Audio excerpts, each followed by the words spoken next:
A deacon's life is at the service of others. That's what it's all about. The fact that we live at the service of others means that we're constantly thinking outside of us. We're thinking towards the other person, towards the other, and the benefit that we can help them achieve. Taking the vaccine is my way of protecting myself, but not so much me as them. It's all about the other person. One of my ministries is prison ministry, one that I have not been able to do since COVID hit. So it's been 2 years since I've been able to go into the prison. So that's my diocesan assigned ministry. The other things we do is we watch, we see parishioners maybe. When you're sitting on the altar, when you're up in front, you can see the faces of people around. And if you're intuitive at all, if you're in tune to what you're supposed to be doing, you will see people that are struggling.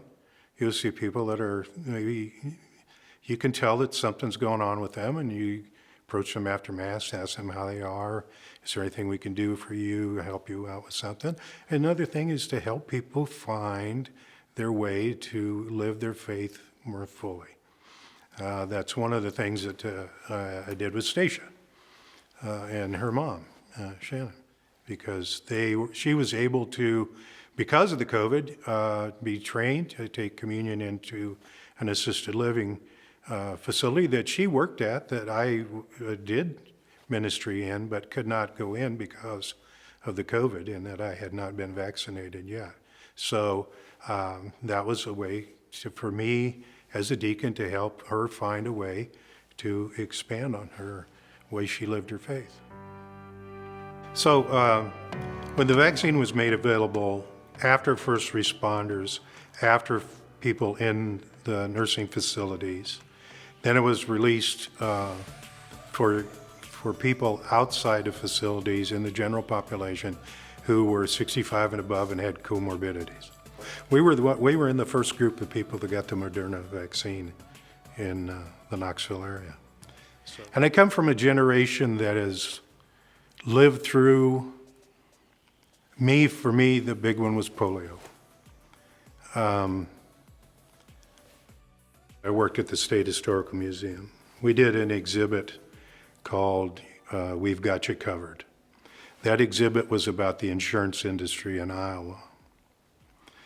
In that exhibit was an iron lung. Now, my sisters, great aunts who were Sisters of Mercy, were in the nursing profession, had always told me about iron lungs and the people that lived in the iron lungs and died in the iron lungs. To me, when they started talking about respirators for COVID, I immediately thought of the iron lung, because it was the same thing. It was pretty much, when you hit that respirator, you were done. When you get the iron lung, very few people came out of the iron lung. So vaccine was produced for polio. It was introduced in 1961, if I remember right. That's when we went and got our little paper cup with the sugar cube in it. And in 1988, they declared polio done. It was gone. So my generation has lived through something like this. The generation today has not lived through anything like this. And the information that they get comes from all over the place. They don't have the old family doctor like we did when we were kids. Dr. Sculdity was our family doctor. He took care of us from this big to, from the coming to the going, as my Irish aunts would say. So when you needed information about medicine, you went to your doctor. I think a lot of people today don't have that family doctor and don't have that connection. Now, I did talk to my regular doctor that I go to, because I'd heard that on the internet that medical professionals weren't getting vaccinated. So I said, listen, what's the deal?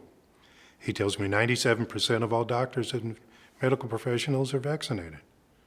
I said, good enough. You know, they need to be able to tell the difference between